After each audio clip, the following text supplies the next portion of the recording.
I bet you've heard a lot of different terms to describe carbohydrates.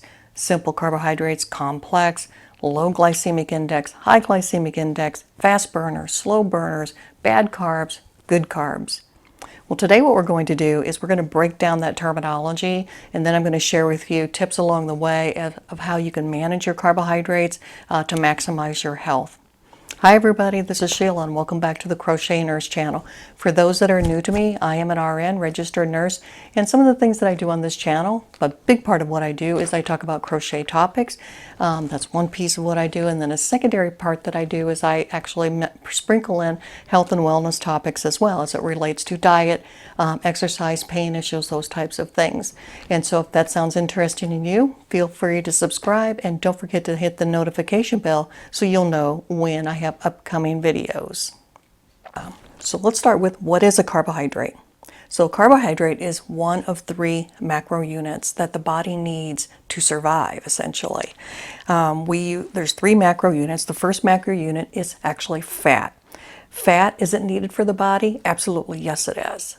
Some people, with all of the diet phases that are going on out there, people try to eliminate fat completely out of their diet. We do need some fat within the diet because it helps actually the process. We use it A, for energy, and then B, the body also uses it to transport the fat-soluble vitamins around the body. That's A, D, E, and K. Those vitamins are fat soluble, and they actually need fat molecules to transport them to the right places of where they need to go. So on the third thing that fat does, there's multiple others, but another thing that fat actually does, it actually protects the myelin sheaths within the brain. And what that is, it's a little covering that goes over the top of nerve endings. And so that way, the impulses in the brain and other parts of the body, they can fire properly. And without the fat in there, we can actually see disease processes take place. So yes, fat is needed, and it is one of those macro units. The second macro unit is protein. Hugely important. Protein. Every part of the body uses protein, and it is one of the biggest things that we would really want to talk about is if somebody was low on protein, how to get in there. But I'm going to share with you, for most Americans, we actually get about twice the daily requirement of protein that is needed. For at least in the United States, we typically don't see a problem with that.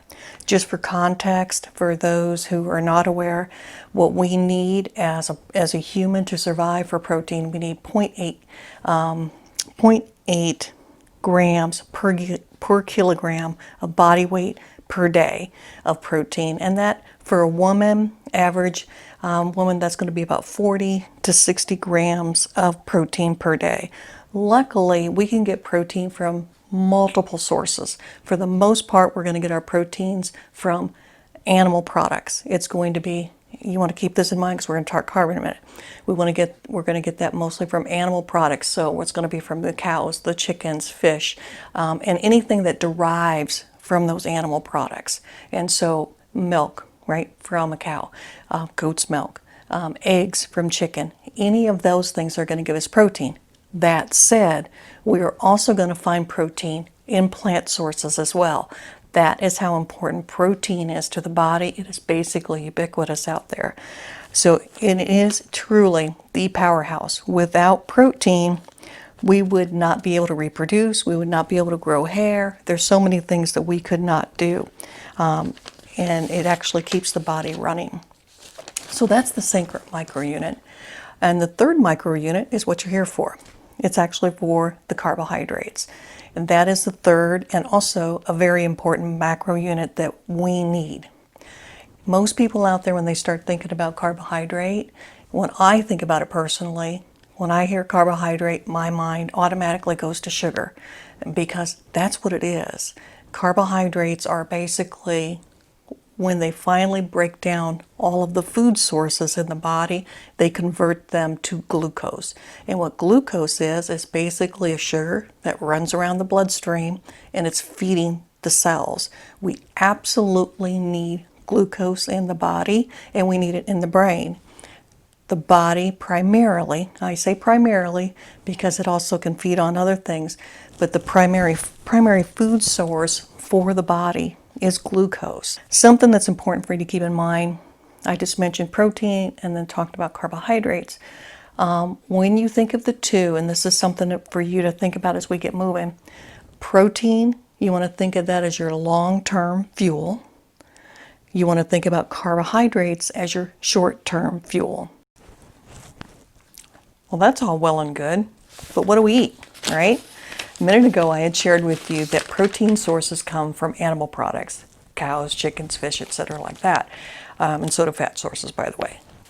Carbohydrate sources all come from plants, period. That's where carbohydrates come from. They are a plant base, and everything that we're going to talk about moving forward, you're going to see it's going to be a plant-based type of a situation.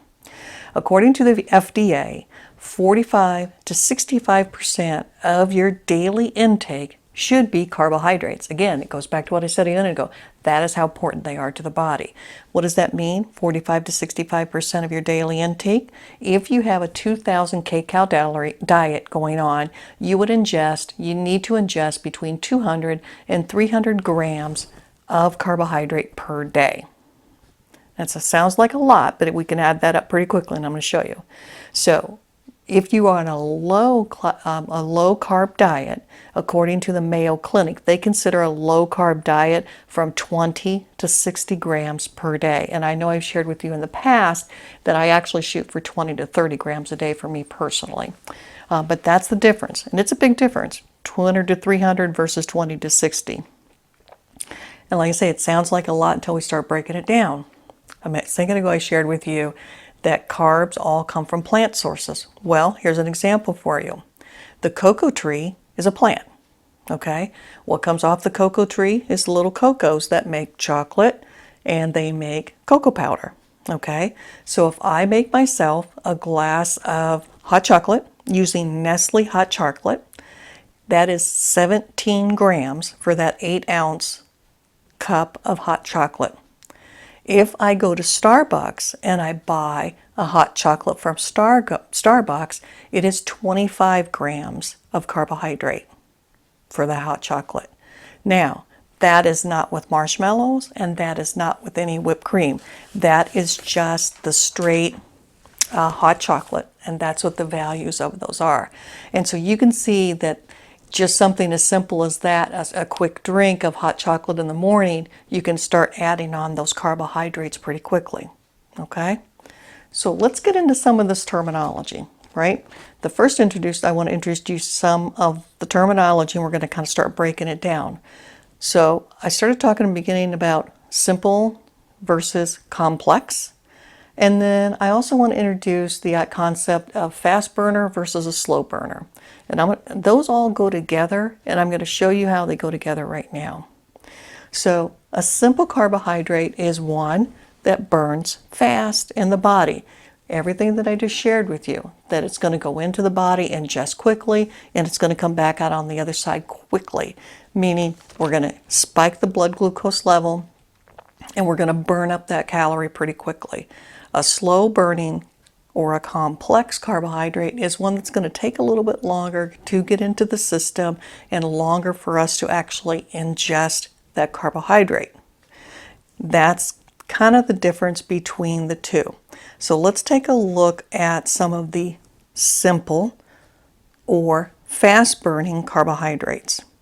So as you can see, we have a list of simple and fast burnings. Everything that's on this screen that you're seeing now are items that I probably would not eat. And you can see they're like the orange on there. Think about if somebody's a diabetic again.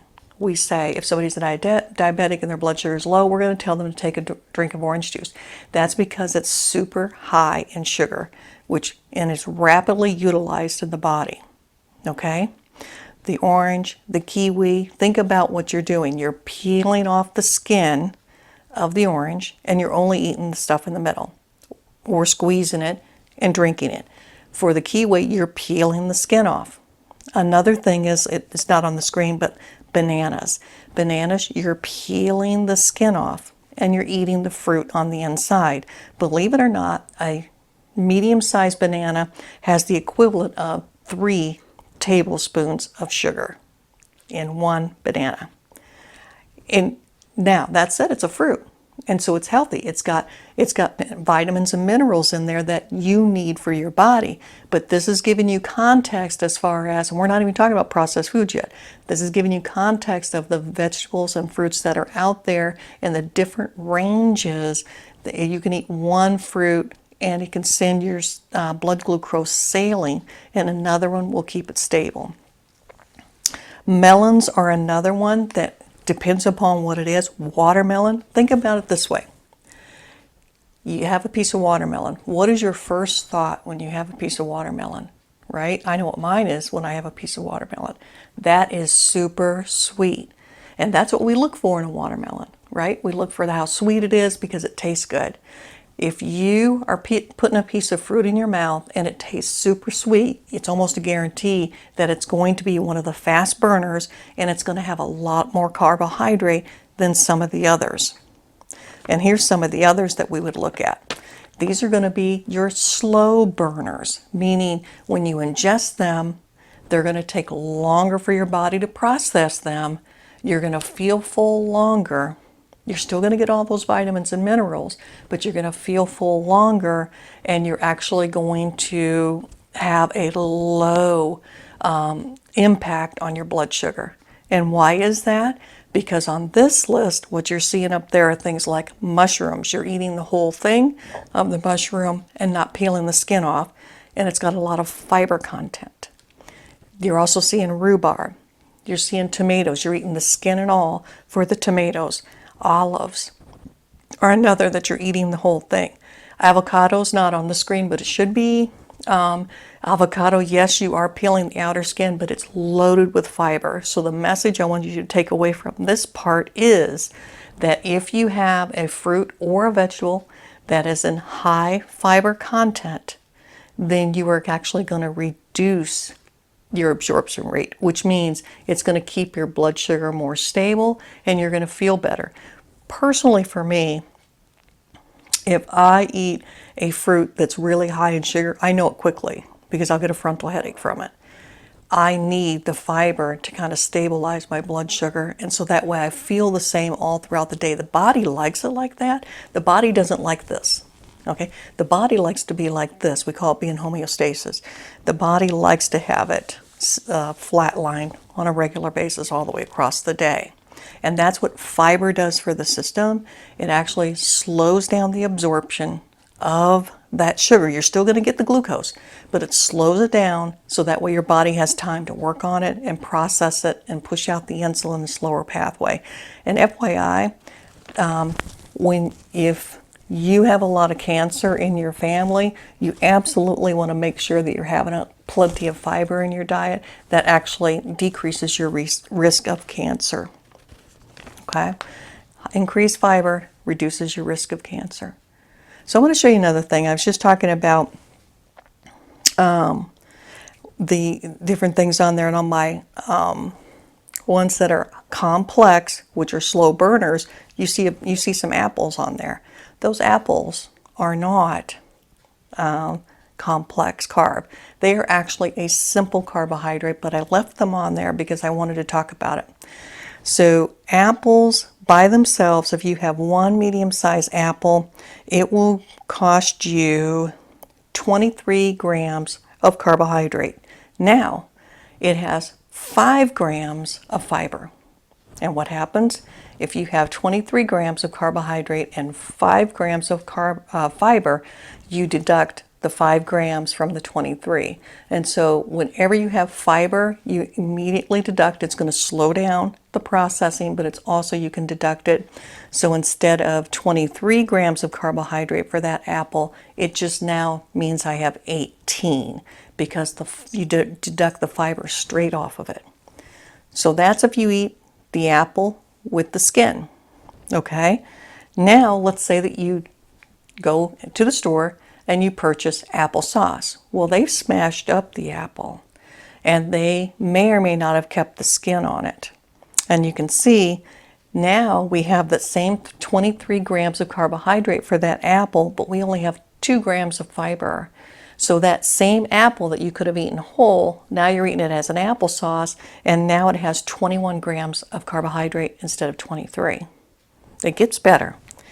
Because now let's say we're going to do apple juice, okay? Now we've not only smashed it up, we've totally liquefied it, okay?